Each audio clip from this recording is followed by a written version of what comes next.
ನಮಸ್ಕಾರ ಸ್ನೇಹಿತರೆ, ಗೃಹಲಕ್ಷ್ಮಿಯ 25ನೇ ಕಂತಿನ ಹಣ ಬಿಡುಗಡೆ ಆಗಿದೆಯಾ ಇಲ್ವಾ, ಆಗಿದ್ರೆ ಯಾವ ಜಿಲ್ಲೆಗೆ ಬಿಡುಗಡೆ ಆಗಿದೆ ಅಂತ ನಾವು ನಿಮಗೆ ತಿಳಿಸ್ಕೊಡ್ತಾ ಇದ್ದೀವಿ. ವಿಡಿಯೋನ ಪೂರ್ತಿ ನೋಡಿ ಸ್ನೇಹಿತರೆ. ಹಾಗೆ ಯಾರೆಲ್ಲ ಫಸ್ಟ್ ಟೈಮು ನಮ್ಮ ವಿಡಿಯೋ ನೋಡ್ತಾ ಇದ್ದೀರಾ ದಯವಿಟ್ಟು ಸಬ್ಸ್ಕ್ರೈಬ್ ಮಾಡ್ಕೊಂಡು ನೋಡಿ. TV2 ನ್ಯೂಸ್ ನಿರಂತರ ನಿಮ್ಮೊಂದಿಗಿರುತ್ತದೆ. ಹೌದು ಸ್ನೇಹಿತರೆ, ಸಚಿವೆ ಲಕ್ಷ್ಮೀ ಹೆಬ್ಬಾಳ್ಕರ್ ಮೇಡಮ್ ಹೇಳಿದ್ರು ನೋಡಿ, ಸರ್ಕಾರದಿಂದ ನಮಗೆ ಅಂದರೆ ಹಣಕಾಸು ಇಲಾಖೆಯಿಂದ ಮಹಿಳಾ ಮತ್ತು ಮಕ್ಕಳ ಕುಟುಂಬ ಕಲ್ಯಾಣ ಇಲಾಖೆಗೆ 5,000 ಕೋಟಿ ರೂಪಾಯಿ ದುಡ್ಡು ರಿಲೀಸ್ ಮಾಡಿದ್ದಾರೆ. ಗೃಹಲಕ್ಷ್ಮಿಯ 2 ಕಂತಿನ ಹಣ ಹಾಕಿ ಅಂತ ಹೇಳಿದ್ದಾರೆ ಅಂತ ಸಚಿವೆ ಅವರು ಹೇಳಿದರು. ಅವರು ಹೇಳಿ 8 ದಿನ ಆಗಿತ್ತು ಸ್ನೇಹಿತರೆ.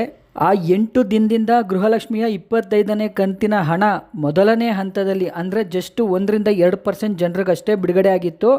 ಈಗ ಸ್ನೇಹಿತರೆ ಖಂಡಿತವಾಗ್ಲೂ ನಿನ್ನೆ ಸಂಜೆಯಿಂದಲೇ ಎಲ್ಲ ಜಿಲ್ಲೆಗಳಿಗೂ ಖಂಡಿತವಾಗ್ಲೂ ಗೃಹಲಕ್ಷ್ಮಿಯ 25ನೇ ಕಂತಿನ ಹಣ ಬಿಡುಗಡೆ ಆಗಿದೆ. ಅದು 2ನೇ ಹಂತದಲ್ಲಿ. ನೋಡಿ ಸ್ನೇಹಿತರೆ, ಬೆಂಗಳೂರು ಕೂಡ ಬಿಡುಗಡೆ ಆಗಿದೆ. ಇವತ್ತು ಬೆಳಗ್ಗೆಯಿಂದನೇ ಬೆಂಗಳೂರಿಗೆ ಬಿಡುಗಡೆ ಆಗಿದೆ. ಬೆಂಗಳೂರು ಗ್ರಾಮಾಂತರ ಕೂಡ ಬಿಡುಗಡೆ ಆಗಿದೆ. ಬೆಳಗಾವಿಗೂ ಬಿಡುಗಡೆ ಆಗಿದೆ. ಮಂಡ್ಯಗೂ ಬಿಡುಗಡೆ ಆಗಿದೆ. ಖಂಡಿತ ಎಲ್ಲ ಅಂದರೆ ರಾಜ್ಯದ ಎಲ್ಲ ಜಿಲ್ಲೆಗಳಿಗೂ 100% ಬಿಡುಗಡೆ ಶುರುವಾಗಿದೆ ಸ್ನೇಹಿತರೆ. ಯಾರಿಗೆಲ್ಲ ಗೃಹಲಕ್ಷ್ಮಿಯ 25ನೇ ಕಂತಿನ ಹಣ ಬಂದಿದೆ ದಯವಿಟ್ಟು ನಮಗೆ ಕಮೆಂಟ್ ಮಾಡುವ ಮೂಲಕ ತಿಳಿಸಿ. ಅದ್ರ ಜೊತೆಲಿ ಇನ್ನೂ ಯಾರಿಗೆಲ್ಲ ಬಂದಿಲ್ಲ ಖಂಡಿತ ನೀವು ಕಮೆಂಟ್ ಮಾಡಿ. ಮತ್ತು ನಿಮಗೆ ಇವತ್ತು ನಾಳೆ ನಾಡ್ದು 100% 3 ದಿವಸದಲ್ಲಿ ಎಲ್ಲ ಮಹಿಳೆಯರ ಖಾತೆಗೆ ಗೃಹಲಕ್ಷ್ಮಿಯ 25ನೇ ಕಂತಿನ ಹಣ ಬಿಡುಗಡೆ ಆಗುತ್ತೆ. ಯಾವುದೇ ಕಾರಣಕ್ಕೂ ಟೆನ್ಷನ್ ಮಾಡ್ಕೊಳ್ಳೋಕೆ ಹೋಗಬೇಡಿ.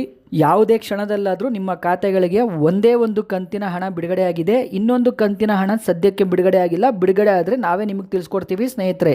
ಒಟ್ಟಿನಲ್ಲಿ ಬಿಡುಗಡೆ ಆಗಿದೆ ಸ್ನೇಹಿತರೆ. ಇದು ಯಾವುದೇ ರೀತಿ ಫೇಕ್ ನ್ಯೂಸ್ ಅಲ್ಲ. TV2 ನ್ಯೂಸನ್ನು ಸಬ್ಸ್ಕ್ರೈಬ್ ಮಾಡಿಕೊಳ್ಳಿ. TV2 ನ್ಯೂಸ್ ನಿರಂತರ ನಿಮ್ಮೊಂದಿಗಿರುತ್ತದೆ.